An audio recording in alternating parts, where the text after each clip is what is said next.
he gone? Is Uncle Fester finally gone? For once? Oh, thank God. I'm getting so sick of him, Hunter, Sean, Mick, and Lene, the Addams family. Bum. Ah! Oh, I'm sorry, false alarm. Anyway, what a great weekend of boxing and regional MMA we've got this time, Skatesman. Including another PFL card for Turkey Al Sheikh, too many Cage Warriors cards to count, and the return of the man, the myth, the legend, GOOZIE Alvin Hines in LFA, Minnesota, to the delight of the City Life crew. That being said, what are you looking forward to this weekend, Skatesman? There's some good Muay Thai cards, particularly Friday fights tomorrow morning. Nice. An ungodly hour is on, and obviously their card next week will be fantastic with Super Bond returning. Nice. Even Joe Nadawat. That's a fucking banger of a card. This week's card is like just random dudes in Muay Thai. There's actually a submission grappling fight. Is Darth Mikey going to be there? No, it's one Friday fight, so it's like, the no names getting a chance to enter one. But yeah, like that card is always just slaps. It's always a banger. There may be Fairtex fight tonight. I'll have to look into that. I may do a fight companion for that, and then possibly RWS tomorrow morning. That'll be fun. But yeah, we should. We talked before the show. We should definitely talk about Glory that's going down, and I'll pull that up. All right, sure. Run through the MMA. But Glory definitely is one of the highlights of the weekend. But obviously, the biggest fight this weekend is going to be Dubois and Joshua. I mean, and the bout with the most consequence in the world of combat sports have the most eyes on it. So that's definitely what I'm looking forward to the most. As far as all these random regional PFL shows, you mentioned GOOZIE is fighting this weekend. That guy's always in a very entertaining fight. So he'll certainly put on a show. But as far as everything else, I could really give a shit less. Yeah. It's Battle of the Bombs for the boxing fight with Anthony Joshua's huge right hand against Daniel Dubois' kaboom level power. Hey, what is up, Larry? Good to see you here at the podcast. Yeah, I never seen you here, man. Good to see you. Yeah, Larry's here. He loved the think tank. Skatesman with his double-edged taper fade. Looking fly for all the sexy English teachers out there. Well, make sure to grab your peanut butter, Skatesman. You're going to need it. I will. I'll be playing hot for teacher, and No Chill is never ever gonna get off of that. But you know what? I'm glad to see you here nonetheless, my friend. Well, Hank the Tank doesn't hold a grudge. And also, No Chill's been grinding hard. He's been doing lots of content. Yeah. I think a lot of people that watch this show are already, in No Chill's streams. But if you're not, be sure to check it out. Yeah, he's definitely a grinder. He's part of the Skate Tank Army.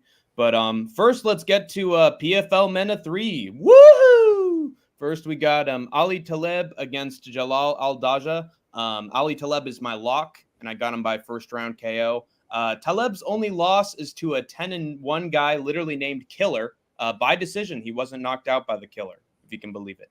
Everyone else, he's either finished or dominated. Jalal Al-Daja, meanwhile, has been on a losing streak, spanning UAE and PFL to guys with less than 10 fights. This should be a cinch for Taleb, giving Taleb more respect than I usually do. I think he'll get a round 1 KO. I've been having all these Idaho Skatesman ways, round 3 KO, round 2, but I'm putting more faith in this time, as George Michael once said. Then we have Hank the Tank's underdog for PFL MENA. George Ide, I've got him by decision. Apparently, Omar Reguigui has very little takedown defense and hardly any experience in grappling. Meanwhile, Eid is an experienced wrestler and looked good in his last fight. If he can get Omar down to the ground, he should dominate this one in a Despain level fraud check. That is my prediction. And let's regarding the card, I'm hoping that the last 3 guys on the card get a win. And that includes Mohammed Alakra, Jara Al-Silawi, and Abdullah Al-Khatani to win their fights in entertaining fashion. They seem like the stars of the show. I remember I watched PFL MENA 2, and they were the guys who got the biggest reactions out of the crowd. So I'm looking forward to that being an explosive contest. Are these cards usually just like a squash match? They can be, but I think sometimes they're like Saudi women that are going at it, and they have very even records, and sometimes those have really big finishes. But I've seen a few fraud checks every now and then with the Saudi competition. So their victories, I don't think are 100% guaranteed, but There are some. There are obviously some that are squash matches, but I think that there are some that have been competitive where it's like Middle Easterner on Middle Easterner kind of action. So sometimes you get more competitive stuff. Then we have Cage Warriors 177. Let me pull that up. Boom, boom. There we go. And my lock. Is this an English card? Yes, I think it is. Actually, let me look. What venue is this? Cage Warriors 177. Oops. Here. I fucking hate Tapology's menu screen so much. Don't we? It is taking place in Manchester, England. Yes. Manchester. Exactly. So it's an English Cage Warriors card. So it's going to be a lot of fucking action this time. Lots of first round finishes as well. And my lock for the card is Anthony Orozco. Cage Warriors tried to pull a fast one on me this time, Skatesman. I had another lock previously, and then that fight got canceled almost immediately. So I had to scramble, and I found this guy named Anthony Orozco. I think I've heard of him before. Yeah, he's a pretty heavy favorite here against Habib, another Brazilian showing up on short notice. Yeah, Habib, and he's got that Habib money. Orozco's been getting really brutal first round finishes as of late, and Habib has looked all right. He's been winning a few decisions, but not in Cage Warriors, that's for sure. So he's showing up here out of the blue, and I think Orozco's going to knock his block off. So I got him by first round KO. It's a weird thing. Like, I'm actually seeing a lot of Orozco's on the regional scene as of late, including I think there's like 2 or 3 Orozco's in Cage Warriors and like a few in LFA. So Orozco might be a royal MMA family name. Then we got the underdog for the card. Oh, it was supposed to be Joe Middleton by round 1 submission, and then that got canceled. We got Angus Hewitt against Michael Takamu. I've got Angus Hewitt by round 2 KO as my underdog. He has had a string of bad luck lately. He was doing well against Francesco Mazzio before an illegal knee basically took his win away, and Peter Yan knows the feeling. Then he was dominating Mitchell Good before a random buggy choke put him away, and I remember I watched it live on the City Life YouTube chat. He was getting the brakes beaten off of him, and then one takedown, crazy-ass choke later, and he's done. So lightning has been striking him quite a bit. Now he's up against Michael Tamu, who has been getting destroyed by pretty much everybody in Cage Warriors, and won his last fight with a pretty fluke guillotine choke against Joe Ambler. Could Hewitt get randomly choked out again? Maybe, but I think Hewitt's going to do it just through his overall better game on the feet and on the ground, which he has shown decisively in his last couple of fights before circumstance ended up flipping the narrative. But I don't think Lightning's going to strike thrice. And then the rest of the cards just okay. But that is my lock and underdog I got for Cage Warriors. And what is up, CST? Good to see you. And obviously the Leprechaun is in the house. Leprechaun, Sean Moody. Yeah, he came close to beating me, Skatesman. The Marab the Machine Moody. He actually had more correct picks than I did, but he didn't have 2 fights that went absolutely perfect in the picks. So that was the big difference maker. Now let's move on to Invicta 57. Then my lock. I'll try to get through this one quicker than I usually would, Skatesman. First, my lock. I got Maria Jukic by decision. Maria Jose Favela. It's a battle of the Marias here. Has not had a win in Invicta yet, even losing to a 2-3 opponent by decision. Her last win was in a promotion I've never heard of in my tenure watching regional MMA. Maria Jukic has had a win in Invicta and beaten women like Maria with Maria Jose Favela's record. So it's a different level of skill and experience here. Jukic should win, but it's hard to have any lock on a women's MMA card. But either way, Maria's winning this one. Which Maria? I don't know, but it's definitely Maria. And then we got Hank the Tank's underdog for Invicta. I got Liz Tracy by decision. A lot of folks on Tapology are saying that Deanna Bennett is washed up, and I won't disagree with them. She's getting finished left and right in her recent fights at high levels, but she's still getting destroyed in quick fashion, whereas Liz Tracy is a decision merchant. So that might present a problem in terms of her ability to win decisively against Bennett. But then again, Bennett can lose in lower promotions than Invicta. She stands even less of a chance against an experienced Invicta pro. The Titan Tracy's ripping Deanna's ass in half, and and then devouring the rest of the village in her wake. That's actually hilarious because I think Deanna Bennett was one of the ladies that had a accident in the cage. Oh no! Well, I think that was due to Kova. No, like I don't know how to say this without making it sound entirely gross. Oh god, no Diddy. It's like she had a laxative before the fight. Yikes! Okay, well, Liz Tracy's it was either her or Justine Kish.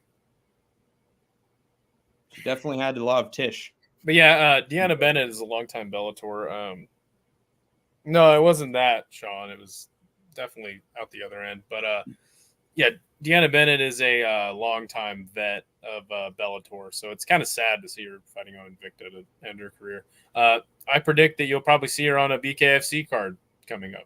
That'll be fun. Yeah, flashing the titties. Then we got the next event, which I believe is LFA. Oh, CST says that he spoke to Tofik Musayev recently. Where is that interview going to come out? CST, let us know. We'll plug it.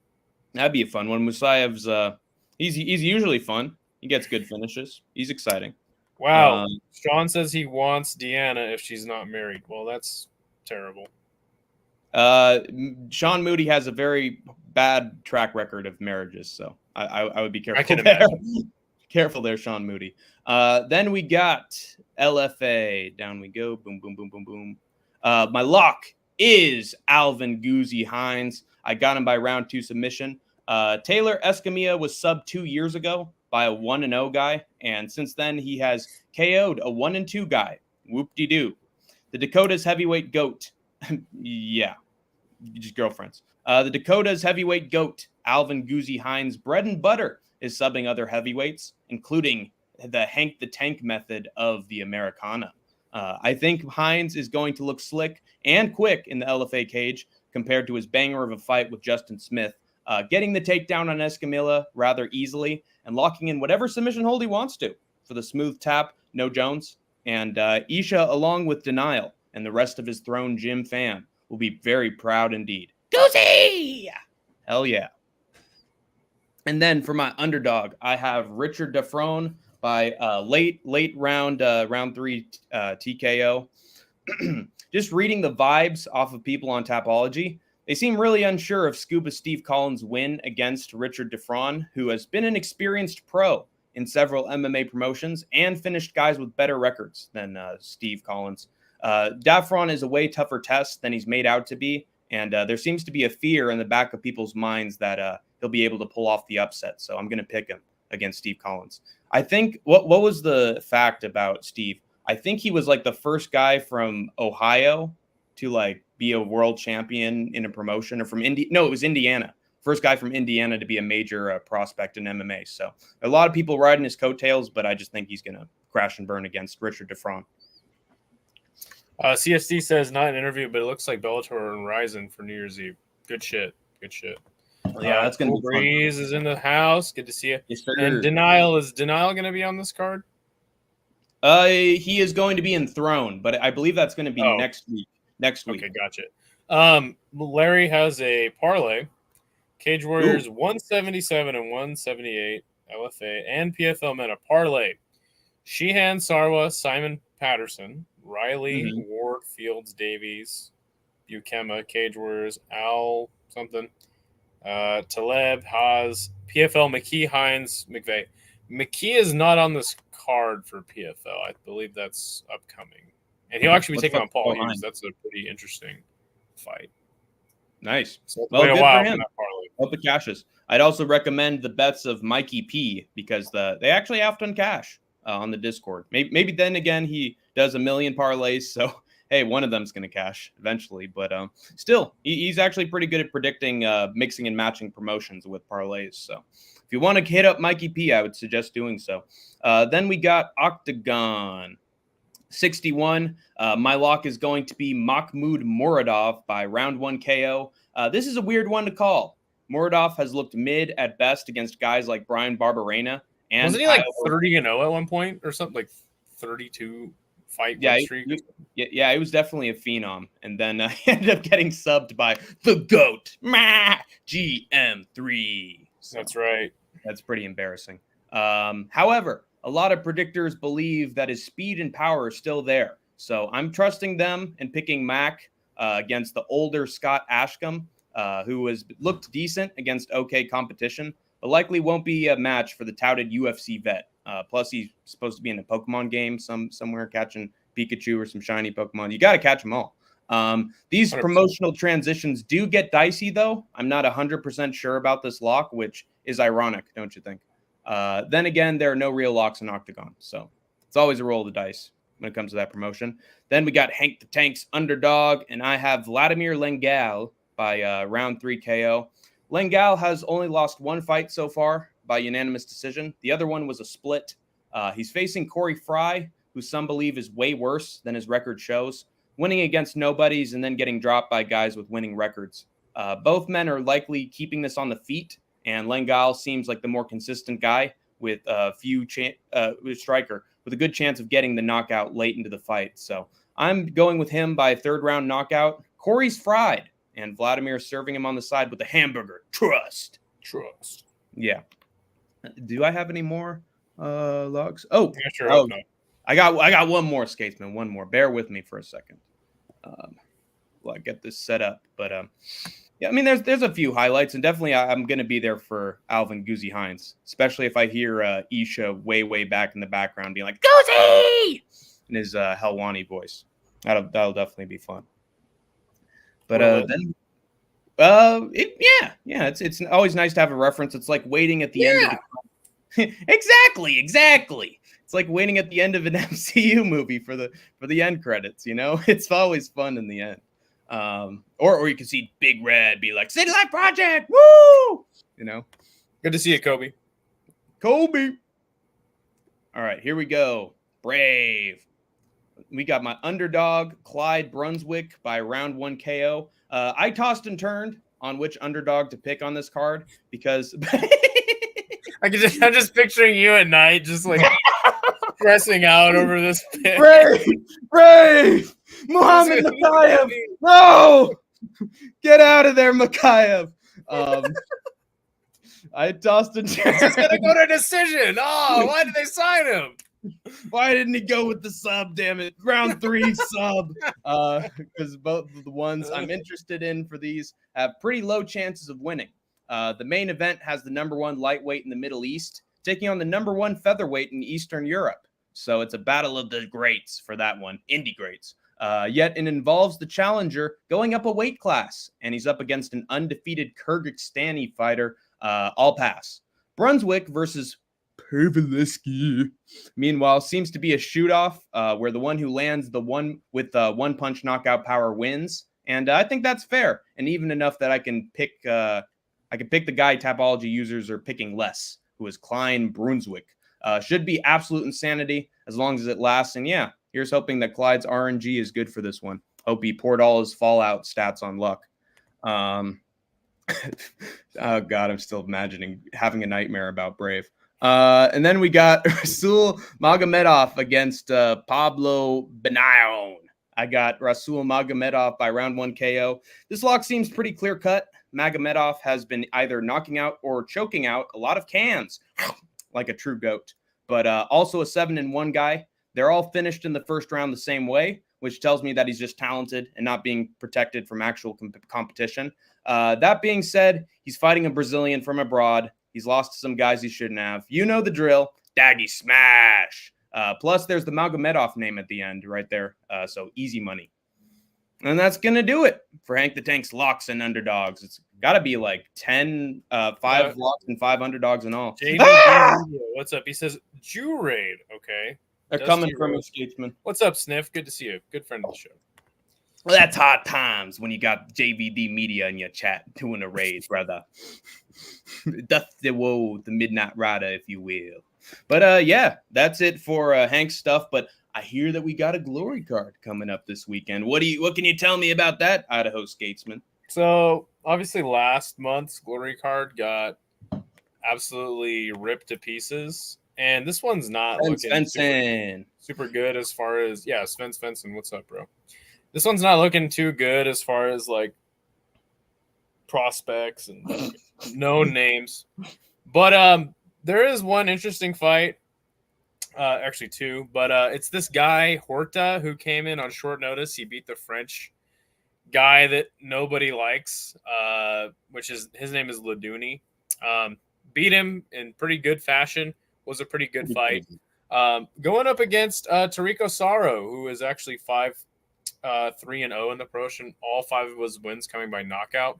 But yeah, this guy Horta like just kind of came out of nowhere to beat this stupid guy we hate. Everybody hates in Laduni. Can you tell he's going up against a pretty solid name in Glory. I expect Osaro to get this done. But yeah, what's up, Crystal Miller? Good to see you. Yeah, can you guys tell that this is Idaho Skatesman's least favorite weekend of MMA? Yeah, seems like it. Yeah, if I didn't make it very clear already. What if Glory cards were cards where you don't know who you're fighting? Like that one Ryzen show where they had the mystery fighter. Good shit. I need more mystery fighters in my. Yeah, we need more fighters coming out of boxes as special guests. Yeah, that'd be sick. That are not strippers. Hey, feces from Steve Spiros, loving it. Like I'm Jamie Baratheon. But yeah, like I said, I think this will be a good fight. I think Osaro is going to get it done. All of his wins coming by knockout. Doing well, Jigsaw. Expecting the same here. The main event is the most, probably the best fight of the weekend, though, as far as kickboxing goes or Muay Thai, whatever. Jigsaw Kid says Joshua versus Dubois is the only fight I care somewhat about this weekend. I am right there with you, my friend. The other one is this one. But yeah, it'd be Levi Rigers taking on Bahram, the Golden Wolf, Rajamzadi. Auga. Bahram Rajamzadi just came out of nowhere and just took Glory by storm. This guy's so entertaining to watch fight. Steve. He was in the, I think it was a light heavyweight Grand Prix, and he looked fucking like money.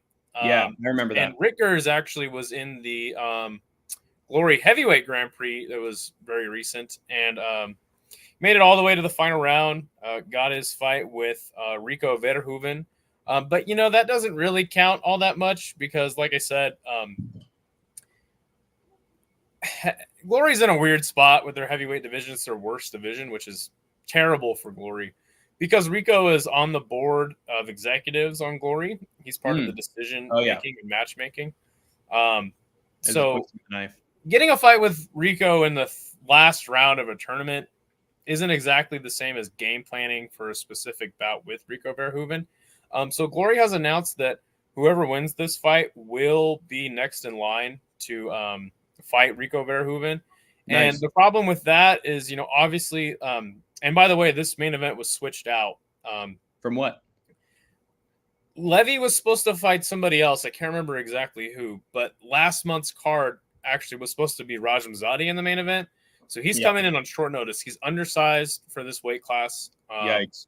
So this is a pretty bad situation for him to be in. He's definitely up against it in this fight. But I like Bahram Rajamzadi.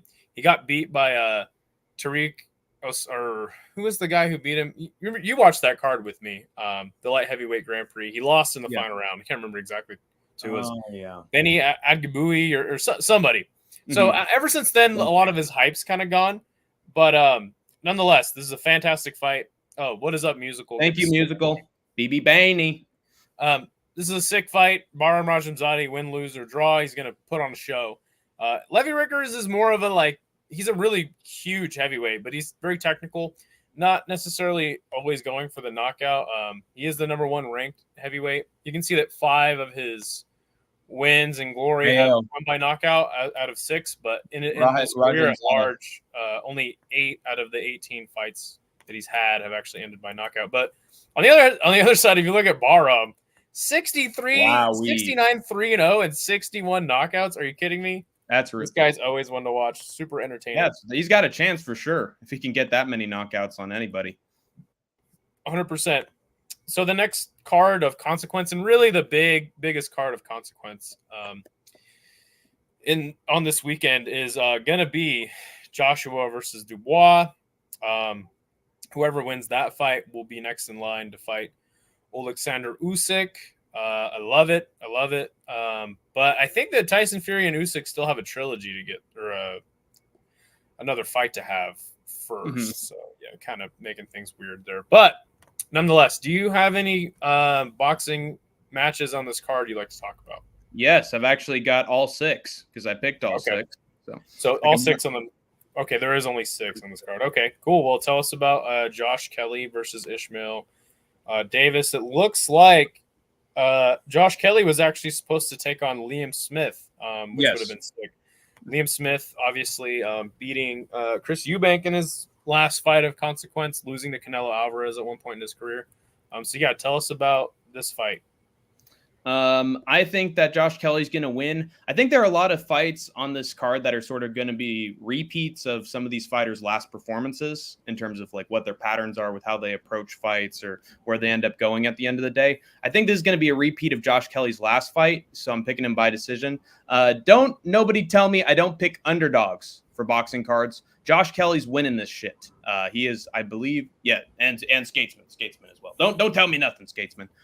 First of all, Ishmael Davis is taking this fight on short notice, so having the smaller training camp is never great going into your fight with the touted prospect. Second of all, everybody's saying that Davis is going to put a bunch of pressure and constant offense on Josh, like he's the guy who beat Kelly, David Avanesian. David Avanesian? Yes, David Avanesian. That's exactly what I was saying. You're telling me Ishmael Davis beat David Avanesian? No, I'm saying that Avanesian beat Josh Kelly. Oh, got it. Floored him. So everybody think, oh, he's going to be the next Avanesian. Yeah, right. He looks smaller, slower, and less powerful than David. So there's no way he's executing Avanesian's strategy more effectively than the burly and explosive Russian, even if he tried. Because of these two factors, I think that Kelly's just going to walk down Davis with very little fear or trepidation. Avanesian is not Russian. He's Armenian, by the way. Yes, but he is a big, burly, explosive fella. That's what I'm getting at. And he's got no quit in him. And I think that Davis has a little more. Unless Terrence Crawford fights him and he knocks him out.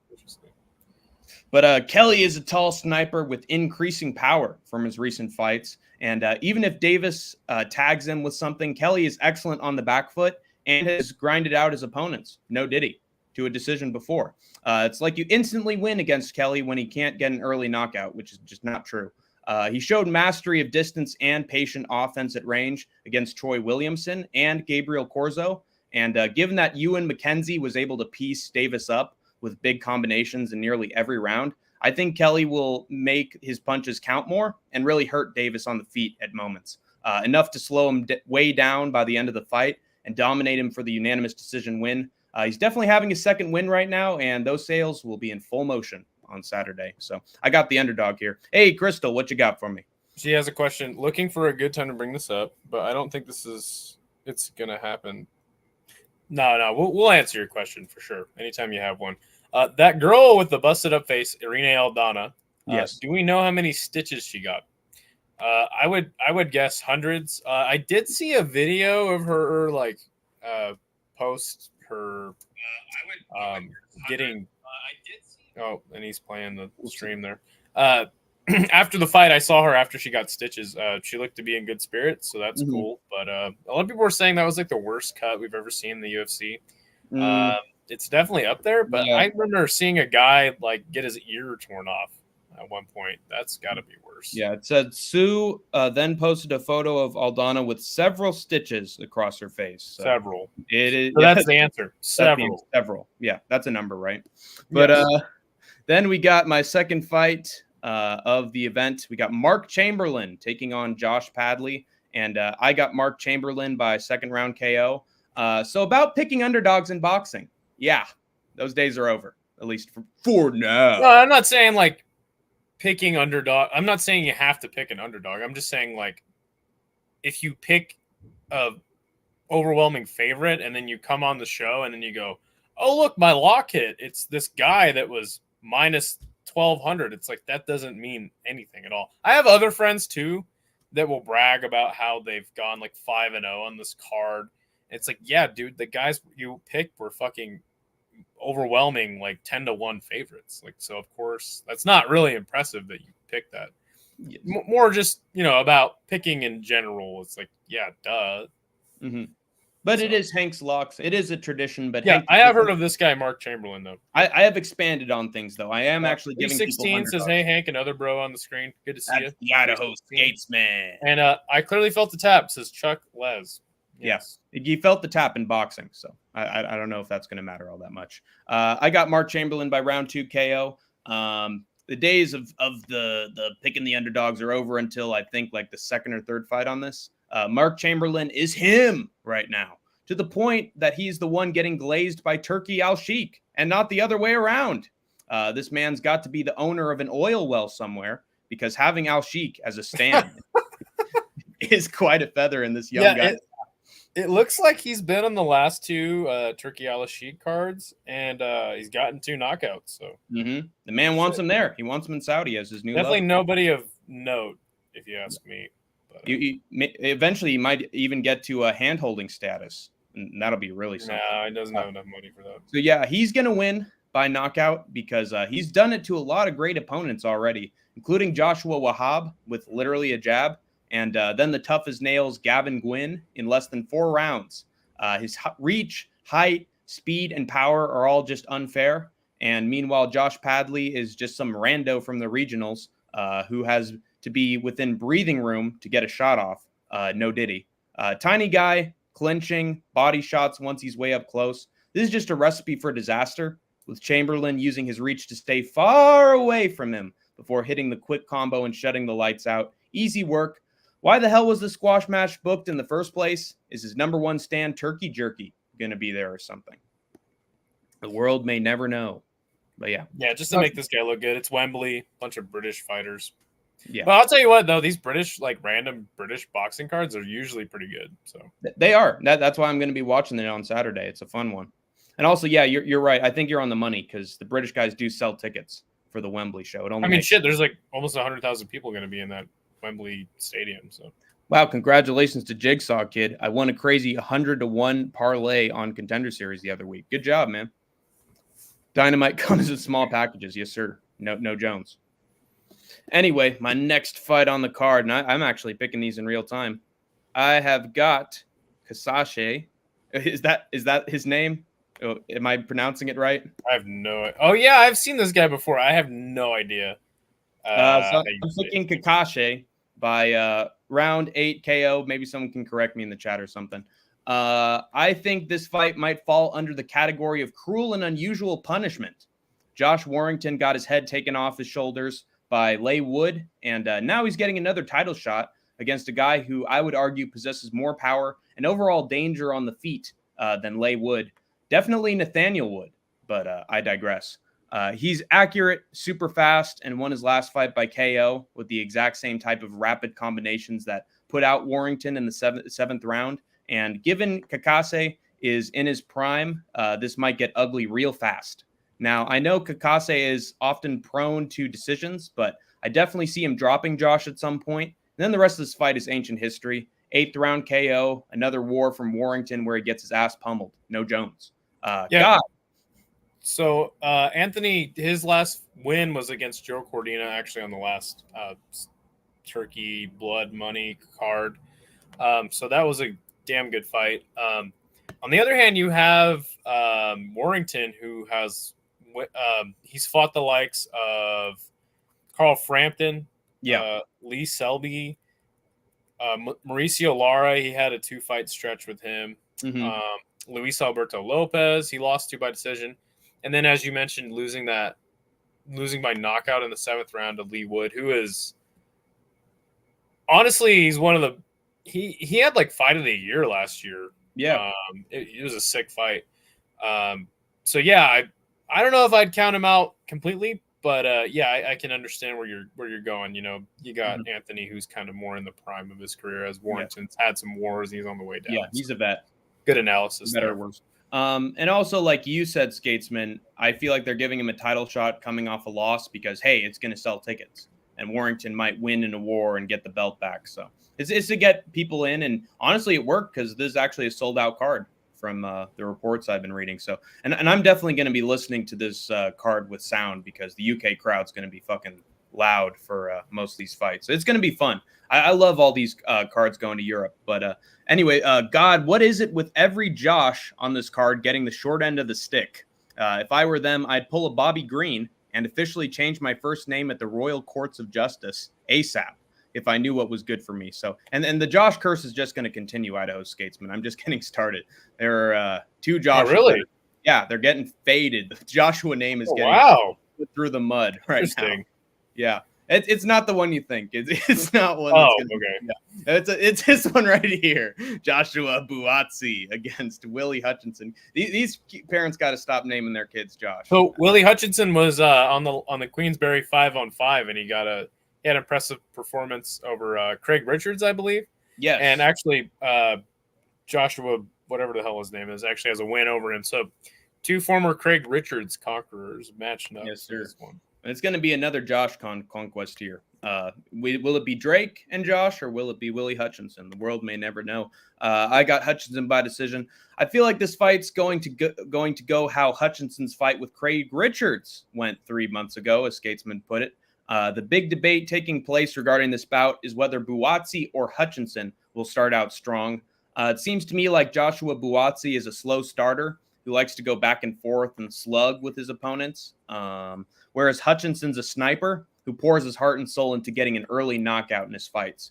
For that reason, I think Willy Hutchinson is going to be a house of fire early on in the fight and hurt Buatsi at range for the first half of this fight, much like he was with Richards. I think he's tall enough and fast enough to keep himself safe early in the contest as well. Once the fight starts to slow down a bit, though, and Hutchinson still hasn't knocked Richards out, he's going to start to gas a little bit, and Buatsi will start showing his best work in the fight with big meaty hooks to the head, as Flukas Tracy would say. And his body's going to start to show in Willy's his impact on the head and the body will start to show in Willy's cardio and movement, no Jones, but not enough to finish him, I think. Willy seems pretty tough on the feet, and I don't see either of these guys getting knocked down.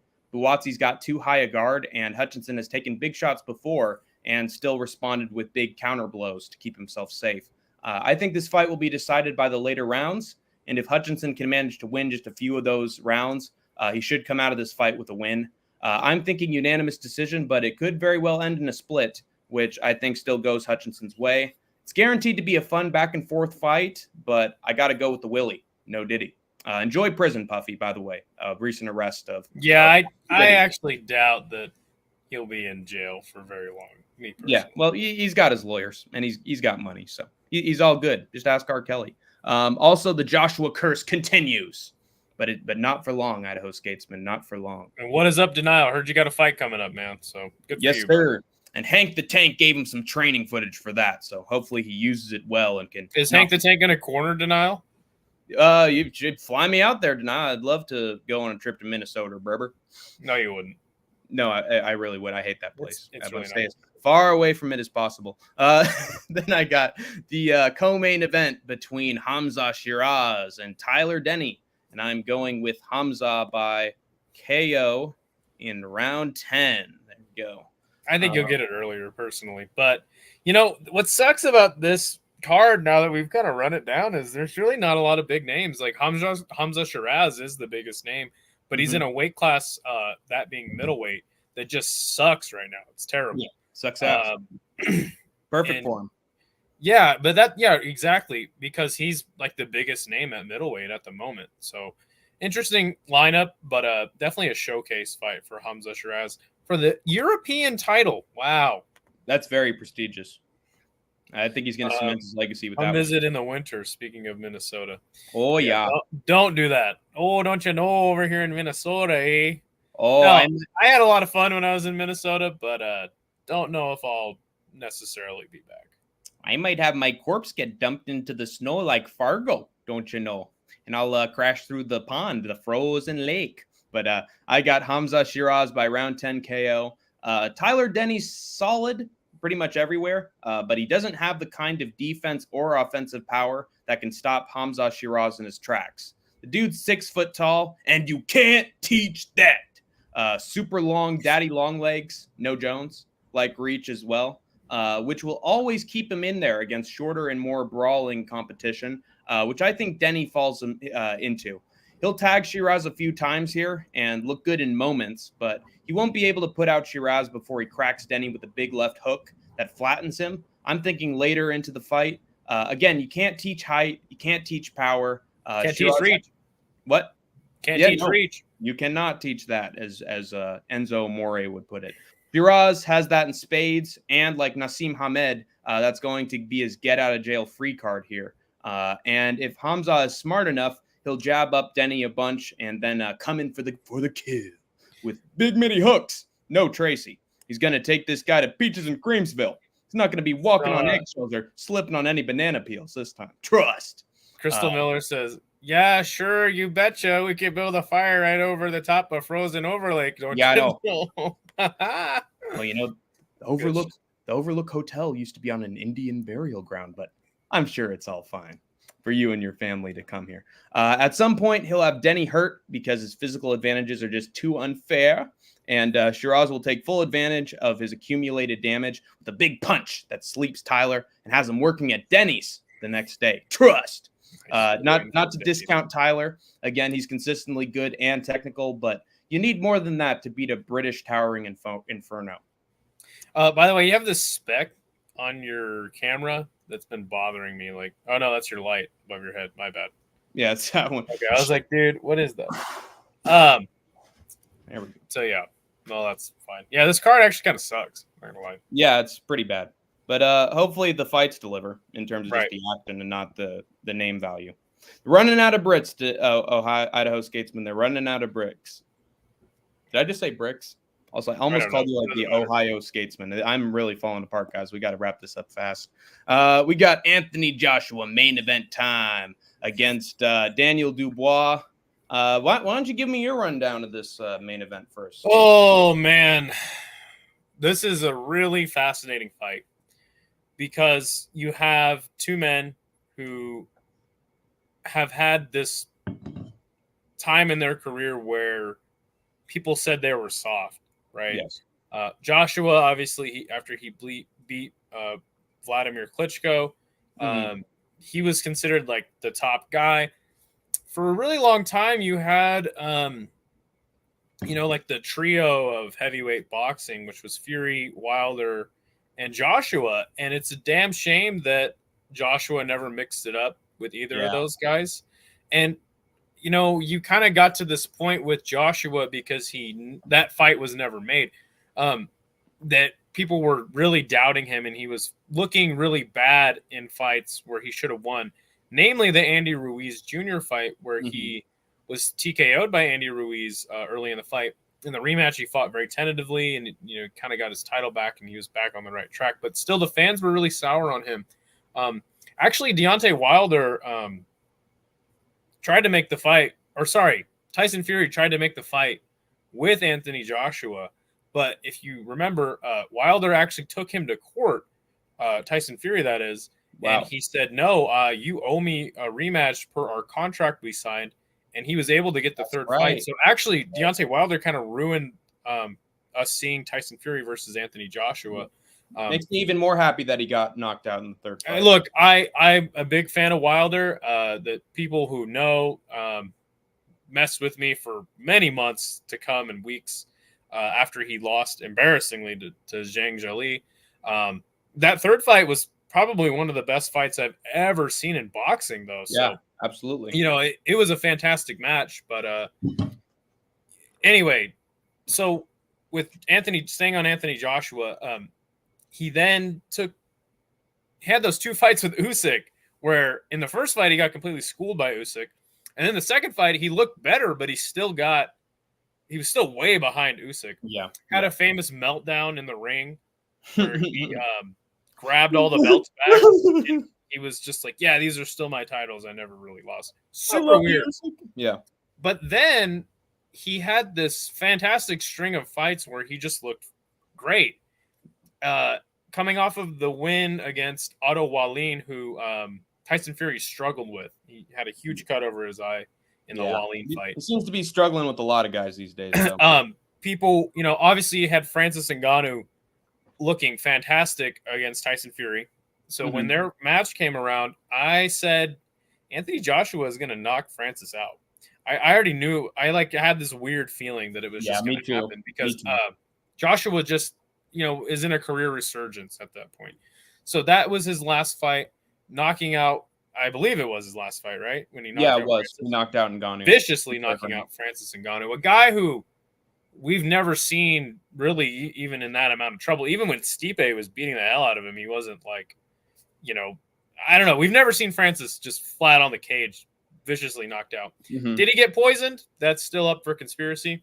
On the other hand, you have Daniel Dubois, who, he's a very young guy. He's known as a quitter, right? Mhm. What changed my whole perspective on Daniel Dubois, who's had a similar trajectory in his career, Yeah. losing to Joseph Parker. I believe he lost to God, what the fuck is his name? The really slow heavyweight. Oh, Jernell. No. Oh, fuck. Joe Joyce. Losing to Joe Joyce, quitting against Joe Joyce, actually. But again, a guy who went the distance with. Oh no, sorry, he got knocked out by Alexander Usyk, but put him in a lot of trouble with that low blow. That people were saying, oh, it was on the belt line. Right. Yeah. Blah blah blah. As a controversy. Yes. To me, it's referee's discretion. Even if it was counted as a body shot, clean shot, knockdown, I think Usyk still would have took him out. But again, Daniel Dubois, another guy who's on this career resurgence. That fight with Jarrell Miller showed me that this guy, he can fucking box. He's got power. Yeah. He's hanging in there against a guy who's never been stopped in Jarrell Miller. Mm-hmm. And then Filip Hrgović was kind of the guy, actually was the IBF mandatory, and the reason why Daniel Dubois is now in this fight. And I believe that fight was actually for an IBF belt. So actually, if Anthony Joshua wins this fight, he will become one of 4 men who have reclaimed the heavyweight title 3 different times. Whoa. Do you know who those other 3 men are? Is one of them George Foreman? No. It's not Muhammad Ali, is it? Muhammad Ali. Okay. And Muhammad Ali actually has the unique distinction of reclaiming the lineal heavyweight title 4 times in the ring. Yeah. The other one would be Lennox Lewis. Yes. Who, after Riddick Bowe, crazy. After Riddick Bowe threw the WBC title in the trash, Lennox was actually kind of gifted the title, so it's kind of a technicality. Yeah. And then, Cool Breeze, exactly. Evander Holyfield is the only other man to reclaim the heavyweight title 3 different times. Nice. The third time was against John Ruiz in the 2000s. Everybody hates another Ruiz. No, John Ruiz is a terrible, terrible heavyweight boxer. The quiet man, John Ruiz. Nobody ever talks about him because he sucks. It was a controversial decision. They actually had a 3-fight. They had a trilogy, and they were terrible every time. And actually, people thought that in the first fight, John Ruiz robbed Evander, and then the next fight where he actually reclaimed the title, they thought Evander got robbed, or John Ruiz got robbed by Evander. So anyway, but Filip Hrgović, back to him. He seemed like the guy to really take over the division, but aside from Joshua and his career resurgence. Daniel Dubois fucking decimated him. Somebody should have called the cops, because that was a fucking beating that Daniel Dubois put on Filip Hrgović, a guy who we didn't think was Dubois was a guy we didn't think would just clean up Hrgović like that. Yeah, I mean, Zhang Zhele did knock out Hrgović in pretty impressive fashion. Right, exactly. But we didn't think Dubois was like on that level. So now that I've kind of run through the history of their careers, that's why I'm so fascinated in this fight, because these guys have been through a lot to get to this spot they're at. A lot of fan just hate and doubt, and had to go through lots of shit. And now they're both fighting each other. Obviously, at first glance, you're going to pick Joshua to win this fight, right? Pretty obviously. And you may even say, hey, you know what? Daniel Dubois, he's a quitter. This guy quits. He's going to take a knee. It's going to be a TKO at some point in the fight. But I got to say, man, and that honestly, I'm going to pick Joshua just based on that. Yeah. Can't count Daniel Dubois out in this fight. This is prime Daniel Dubois. He's the younger man coming into this matchup. Has a little bit less big fight experience, but I think he has more than enough of a chance. And true. Again, we've seen guys like James J. Braddock win the title. He was the first man ever to be a huge underdog against Max Baer, and he won the title via decision. Known as the Cinderella Man. We've seen these times in heavyweight boxing where you just don't fucking know, really. Look at Buster Douglas, Tokyo Douglas, as he's known for that famous night against Mike Tyson. So yeah, man, I love this fight. It's going to be fascinating. I'm not counting Daniel Dubois out, but it's just too hard to pick against Anthony Joshua in this stage of his career. I agree. Yeah. Let's read a few comments first before we get to my pick. Is AJ an MMA now, or is this PFL and boxing picks? Yes, he's going to have the rematch with Ngannou, except it's in the cage, and then Ngannou's going to take him down a few times and breathe on him. Sorry, was on the bike, but glad the convo was full circle from Minnesota hate to Wilder, which creates balance. Look, I don't hate Minnesota, but dude, it's just too damn humid in the Midwest in the summer, man. Fuck, nobody warned me, and there's tornadoes. Fuck that shit. That's true. But yes, Denial was one of the famous people to really give me a lot of shit when Wilder lost. So yeah. Hey, good luck against Jesse Midas, Denial. I think you're gonna whoop his fucking ass. The guy is so fucking sloppy in there. It has no idea what footwork is. So you're gonna fucking clobber him. Or I see now it says IBF on the screen. My bad. Oh, that was a legit question. Holy shit. Evander, nice job. Subscribed now. All subscribed to my other account too, because I'm nice like that. Thank you so much, 316 Immortal. You're a fucking real one. And thank you for also contributing so much to No Chill MMA's channel. That dude's a fucking Chad. And he's a man from the Congo, as you can see on screen. So gotta help a brother out. Hergovich got beat up, roughed up, effed up. Yeah. His cheeks spread and Easy went in it quick, as Ice Cube said. No Ice Cube. The wind in North Dakota spins and circles because Montana sucks and Minnesota blows. Well, at least now we know Montana sucks. Whoa, who is this new person? 316 Immortal. That is a different fellow. Right? Yeah. Oh, never mind. Whoops. Sorry. No, I don't. I faked you out there for a second, Skatesman. I got Joshua by round 7 KO in this one. People thinking Dubois pulling off the upset here. God, this is going to really age poorly based on Skatesman's assessment. But people thinking Dubois pulling off the upset here are smoking crack. I'm sorry. Dubois knocks out some fatty and Jarrell Miller and then beats knock him out. Yes, he did. Yes. And then beats a Hergovich who's showing zero technique or good footwork, stumbling and swinging all over the place. And this is the guy who's beating Anthony Joshua? I don't think so. Joshua got beaten by a big, physically overwhelming boxer in Andy Ruiz, and I really don't think Dubois fits the mold. You mean a fat ass? A little bit, mini fat ass. A little bit. That's jeez. I'm understating it. Oh yeah. Yeah. Okay. Now I see. So he's the Globgo Gabga Lab, if you know what I'm talking, or Mr. Creosote from the Monty Python series. I don't think that Dubois fits the mold of the massive, overpowering brawler. No diabito. Oh! He seems to have a similar height and build to Joshua and seems savvy in both power and technical ability. But you have to have a dogfight with Anthony Joshua in order to beat him, in my opinion. And I don't think Dubois is up to the task with his more quick, in-and-out, flurry approach to his fights as of late. That's Joshua's game as much as it is Dubois'. And I just think Joshua is going to outsnipe Dubois on the feet and eventually land the big right hand, which Dubois seems to be getting hit by frequently, for a big knockout, just like he did in Ngannou and the other contenders he had before that.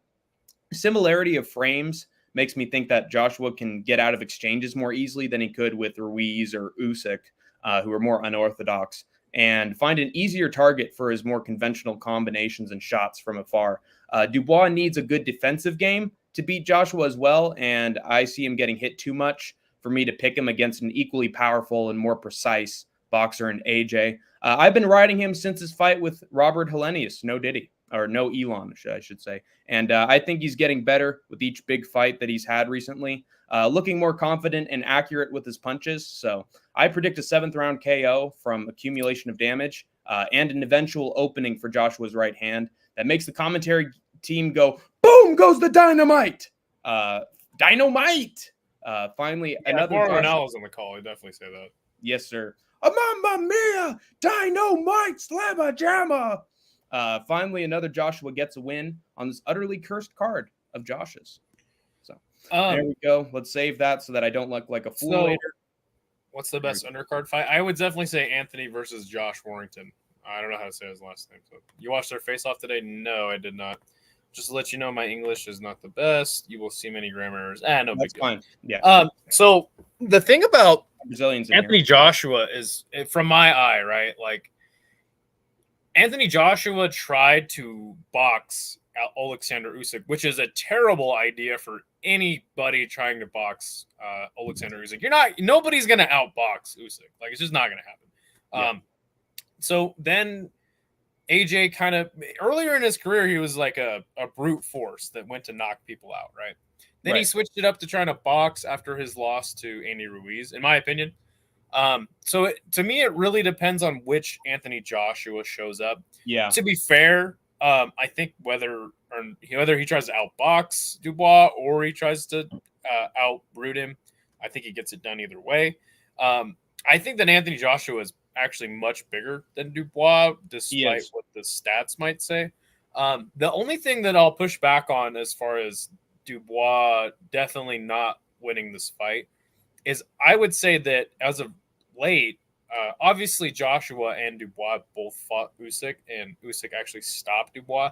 I will say that on his comeback trail and really around that same time, he's had a lot better wins against much more reputable opponents than Anthony Joshua has. Robert Helenius got knocked out in a round in 40 seconds by Deontay Wilder with a punch that wasn't even really a knockout punch, just more of a rangefinder. Otto Wallin has never been at the top of the heavyweight division. And then obviously he knocked out Francis Ngannou, who is never crazy.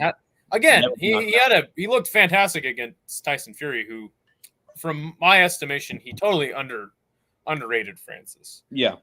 Joshua came in very serious for that fight and fucking iced him in what was it, 2 rounds? Yeah. That might be the best Anthony Joshua knockout we've seen in his career. Well, right, but again, it's against fucking Francis, who's I know.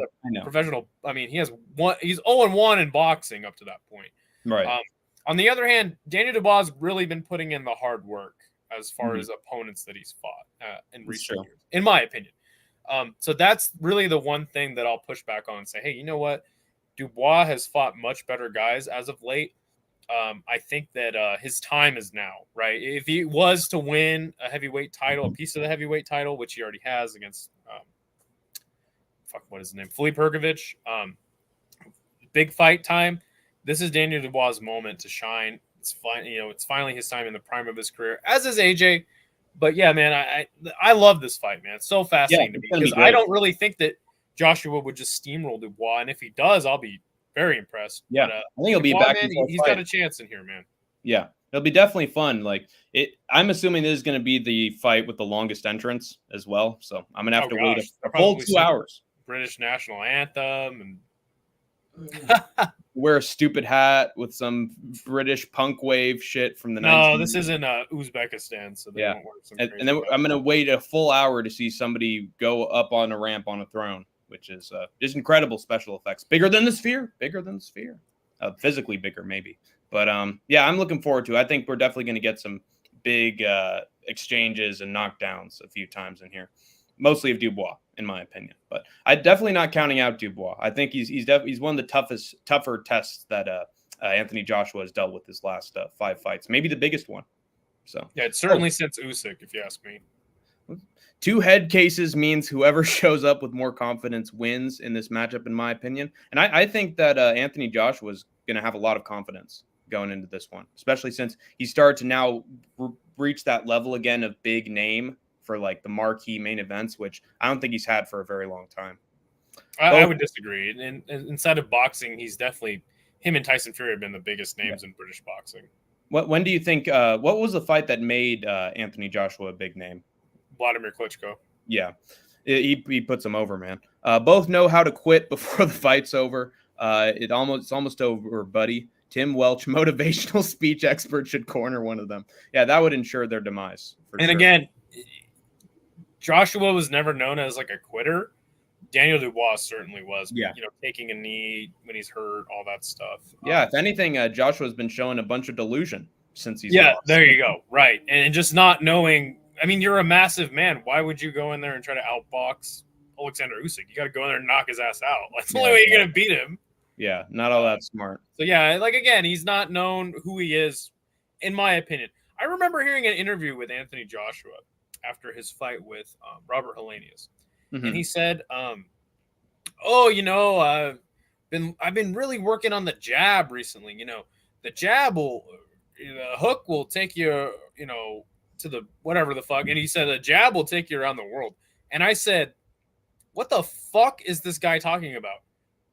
You've had how many fights now? You've won the world title, and you're just now telling me the jab's going to take you around the world? Did you not know that, in your first 10 fucking fights, bro? That's crazy. What the fuck? So I've had questions about where Anthony Joshua is in his career as far as the direction. And not only that, he's switched trainers many times because he doesn't know what kind of style he really wants to adapt. Mm-hmm. So I think as long as that's happening, you're switching up your style and shit. Yeah. You're not going to do well in a world title match. But again, I'm still picking Anthony Joshua pretty much either way. I don't really see Dubois winning this fight, but I do believe it will be an excellent fight. Yeah, I think he's got good coaches and an overall team in his corner as well. Anthony Joshua's. They've been having some good strategies for him in his last couple. Well, again, but which one? He switched trainers so many times. I mean, there was a point in his career where after he lost to Usyk, he had 3 different trainers in the span of a month. So who is his corner? Yeah, that's true. Do you know who his cornermen are? Well, I played a game of Clue recently to see who killed Mr. Body, and maybe I'll figure out which card depending on which one gets flipped up. So right, no, that's what I'm saying though. I don't know who the fuck his cornerman will be for this fight. I want them to come into the ring like Sting from the rafters. It's Sting! And so you just have to look at that for 5 seconds instead of 2 hours for their entrance. That's a good idea from Denial. And it's wrestling, so that's great as well. Joshua may not quit, but he don't come forward or sit on punches unless he has the clear momentum. Depends on what version of AJ. In his early career, that's all he did. After the loss to Andy Ruiz, he was much more tentative, and he's shown to be more of that guy in recent fights. So. Boxing 101, lose then switch trainers to avoid taking the blame. That's nice cope. That's Kanye level delusion right there. Yee. Yeah, it should be a fun boxing card. Me and Idaho Skatesman can agree on that. At least the main event's going to be fun. And then regional MMA, I'm going to be having a fucking picnic for the next couple of days. So I got to be the MMA junkie. I got to get in my veins, especially for the fucking king of Minnesota, GOOZIE Hines. So look forward to that, troopers and grinders. It's going to be a good weekend in spite of what they say. Words can't bring you down. But that's it, man. I think that's our whole preview. So should I lead us out? Yeah, good shit, man. Yeah, I think it's time to call it a day. My last word for me is, remember, guys, MMA is supposed to be fun. And you have escaped the war zone for now. Ba-ba-ba-bum. Ba-ba-ba-bum. Ba-ba-ba-bum. Ba-ba-ba-bum. Ba-ba-ba-bum. They're creepy and they're kooky, mysterious and spooky. They're all together. Dana and UFC.